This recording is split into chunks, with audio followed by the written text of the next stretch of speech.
कार्यकर्त्यांमध्ये एक अशी भावना झाली की या नगर दक्षिण आणि उत्तरेचा एक मोठा त्या ठिकाणी मेळावा घेतला पाहिजे आणि म्हणून खरं म्हणजे या ठिकाणी 2 तारखेला आपण नगर दक्षिण आणि उत्तर दोन्ही मिळून संपूर्ण नगर जिल्ह्याचा या ठिकाणी मेळावा घेत आहोत। मग त्या मेळाव्यामध्ये आपण पाहिलं असेल की आत्ताची सध्याची राजकीय परिस्थिती काय, अत्यंत वाईट पद्धतीने त्या ठिकाणी राजकारण चालू आहे। राज्यात ज्या काही घडामोडी होणार आहेत पुढील याच्यामध्ये ते सुद्धा खूप विलक्षण आहेत। त्याचप्रमाणे SIRचा प्रश्न असेल, BLAची नोंदणी असेल, नीट परीक्षा असेल, कांद्याचा भाव असेल, महागाई, पेट्रोल भाव, ह्या सगळ्या जर पाहिलं तर खूप मोठ्या प्रमाणात त्या ठिकाणी राज्यामध्ये अस्थिर परिस्थिती आहे। आणि मग ह्या सगळ्या गोष्टी असताना आम्ही पक्ष बांधणी, पक्ष बळकटीकरण करणं आणि येणाऱ्या पुढच्या राजकीय परिस्थिती कशी करायची याचं खरं म्हणजे मार्गदर्शन करण्यासाठी हा मेळावा घेतो। आणि या मेळाव्यासाठी प्रमुख पाहुणे म्हणून या ठिकाणी आपण पाहिलं असेल तर महाराष्ट्राचे बुलंद तोफ जे शिवसेनेचे नेते संजयजी राऊत साहेब, खासदार संजयजी राऊत साहेब हे प्रमुख पाहुणे त्या ठिकाणी आहेत। त्यांच्याबरोबर माजी खासदार शिवसेनेचे उपनेते चंद्रकांतजी खैरे साहेब आहेत। त्याचप्रमाणे या राज्याचे माजी विरोधी पक्षनेता अंबादासजी दानवे, अंबादासजी दानवे साहेब, त्याचप्रमाणे या नगर दक्षिण आणि उत्तर जिल्हा दोन्हीचे मिळून जे संपर्क प्रमुख आहेत आमचे आमदार सुनील शिंदे साहेब, खरं म्हणजे या 4 लोकांच्या प्रमुख उपस्थितीमध्ये आपण त्या ठिकाणी 2 तारखेला मोठा मेळावा घेत आहोत। त्याचं ठिकाण आहे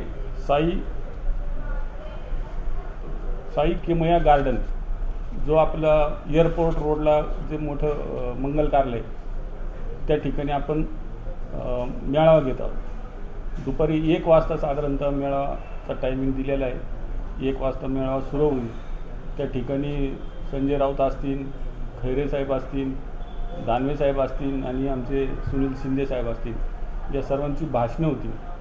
ते काय कार्यकर्ते आणि पदाधिकाऱ्यांना मार्गदर्शन त्या ठिकाणी करणार आहे। साधारणतः आता गेले 15 दिवस आम्ही 3 जिल्हा प्रमुख त्या ठिकाणी तयारी करतो। आम्ही जिल्हा परिषद गट वाईज मिटिंगा घेऊन त्या ठिकाणी सर्व कार्यकर्त्यांना सांगितलेले आणि कार्यकर्त्यांमध्ये प्रचंड जल्लोष, उत्साहाचं वातावरण। आमच्या अंदाजे किमान 6 ते 7 हजार पदाधिकारी आणि कार्यकर्ते या ठिकाणी यायला पाहिजे, कारण की आम्ही सगळ्यांची आकडेवारी घेतली, किती गाड्या येणार, किती लोक येणार, हे सगळं आम्ही त्यांच्याकडून घेतलेलं आहे। असं हे वंदनीय हिंदू हृदय सम्राट सरसेनापती बाळासाहेब ठाकरे यांच्या आशीर्वादाने पक्षप्रमुख उद्धव साहेब यांच्या आदेशानं शिर्डी लोकसभा, त्यानंतर दक्षिण लोकसभा असे अहिल्यानगर जिल्ह्याचा कार्यकर्ता पदाधिकाऱ्यांचा मेळावा आयोजित केला आहे। त्या मेळाव्यासाठी खास आपले शिवसेना, आपले संपर्क नेते, जे जिल्ह्याचे संपर्क नेते झाले, पहिल्यांदा संपर्क नेते झाल्यानंतर त्यानंतर मी जिल्हा प्रमुख झालो, जगदीश भाऊ जिल्हा प्रमुख झाले, त्यानंतर दळवी साहेब पहिले जिल्हा प्रमुख होते, नंतर त्यांच्याकडे 6 तालुके त्यांच्याकडे जिल्हा प्रमुख पदभार स्वीकारला आला। त्यानंतर आम्हाला पक्षप्रमुख उद्धव साहेबांच्या आदेशाने आम्हाला जिल्ह्यात मेळावा घेण्यात सांगण्यात आले। त्यांच्या आदेशानुसार संपर्कप्रमुख नेते संजय राऊत साहेब, संपर्कप्रमुख सुनील शिंदे साहेब यांच्या मार्गदर्शनाखाली आम्ही आज जे राज्यावर संकट आले, शेतकऱ्यांचं संकट असेल, त्यानंतर पेट्रोल डिझेलचं असेल, त्या अनेक नेटचे पेपर असे विद्यार्थ्यांचं असेल, त्या अनुषंगाने आज युवा सेना प्रमुख आदित्य साहेबांच्या आदेशाने आज आम्ही शिर्डीमध्ये एक मोठा मेळावा आयोजित केला आहे। त्या मेळाव्याला उत्साह पाहता का जिल्ह्याची जी कमीत कमी 5 ते 6 हजार कार्यकर्ते आणि पदाधिकारी आणि शेतकरी येण्याची आम्हाला पदाधिकारी अशी आशा आहे।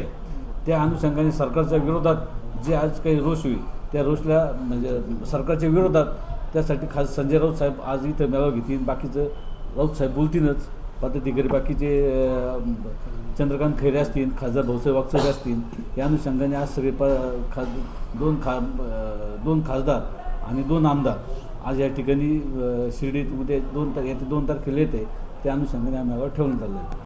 शिर्डीमध्ये 2 जून 2026 रोजी दुपारी 1 वाजता शिवसैनिकांचा आणि पदाधिकाऱ्यांचा मोठा मेळावा आयोजित करण्यात आलेला आहे. या मेळाव्यामध्ये सर्व शिवसैनिक हजर राहणार आहेत. युवा सेनेचे कार्यकर्ते, पदाधिकारी, युवा सैनिक हजर राहणार आहेत. त्याचप्रमाणे महिला आघाडीचे सर्व महिला हजर राहणार आहेत. आत्ता सांगितल्याप्रमाणे आमचे खासदार सन्माननीय भाऊसाहेब वागचौरे हे सुद्धा उपस्थित राहून आम्हा सगळ्यांना मार्गदर्शन करणार आहेत. प्रमुख उपस्थिती म्हणून संजयजी राऊत साहेब, अंबादासजी दानवे साहेब, चंद्रकांतजी खैरे साहेब आणि जिल्हा संपर्क प्रमुख सुनील शिंदे साहेब हे उपस्थित राहणार आहेत. या मेळाव्याचं नियोजन आणि आयोजन करण्याचं एकच कारण आहे की आता आपल्या सगळ्यांना माहिती आहे की ज्या शिवसैनिकांच्या जीवावरती ही सगळे मंत्री, संत्री, आमदार मोठे झाले आणि त्यांनी पक्षाला सोडून गेले स्वतःच्या फायद्यासाठी, या सगळ्यांना एक इशारा देण्याचं काम या मेळाव्याच्या माध्यमातून होणार आहे. संपूर्ण महाराष्ट्रामध्ये होणार आहे की शिवसेनेमध्ये आणि टेक्निकली म्हणायचं तर शिवसेना उद्धव बाळासाहेब ठाकरेमध्ये मोठमोठे मंत्री, संत्री कोणी नाही, परंतु शिवसैनिक जो आहे तो जागेवर आहे. आणि त्या शिवसैनिकांच्या जीवावरती जे हे सगळे मंत्री, आमदार मोठे झाले ते शिवसैनिक आजही उद्धव बाळासाहेब ठाकरे शिवसेनेसोबत आहेत. आणि येणाऱ्या काळामध्ये या जिल्ह्यामध्ये तुम्हाला फार मोठं परिवर्तन दिसणार आहे. निवडणुकीच्या माध्यमातून मग ते जिल्हा परिषद असेल, पंचायत समिती असेल, ग्रामपंचायत असेल किंवा 29मध्ये होणारी विधानसभा असेल, शेवटी कार्यकर्ता, शिवसैनिक यांच्या जीवावरच नेता मोठा होतो. आणि याचं आयोजन आपणास 2 जूनला जो आमचा मेळावा आहे शिवसैनिकांचा त्याच्यामध्ये तुम्हाला दिसल्याशिवाय राहणार नाही.